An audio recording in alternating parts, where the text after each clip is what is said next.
Hello, good afternoon guys. Once again, we are going to test this gray 1 HP split inverter AC.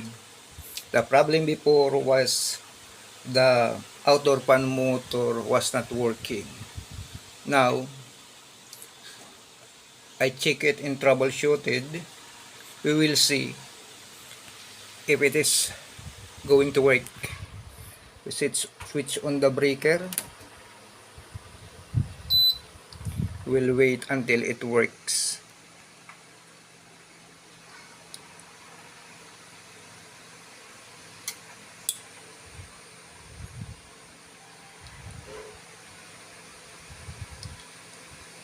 This customer came from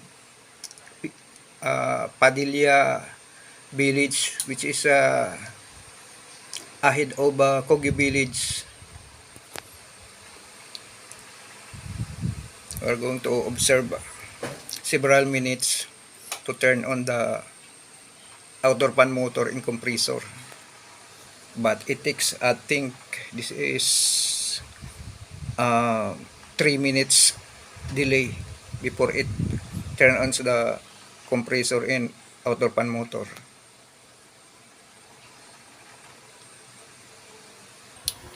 Okay guys, now the compressor and outdoor fan motors are both turning on. We have to observe several minutes so that to confirm that it is working very fine.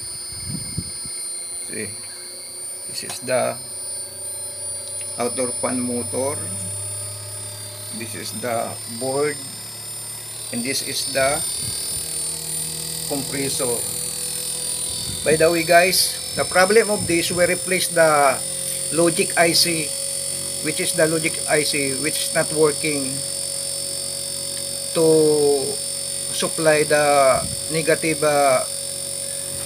coil of the relay. That's why the fan motor is not working. Okay guys, thank you very much for watching. Until next video, now we will wait a few minutes to turbinize the compressor.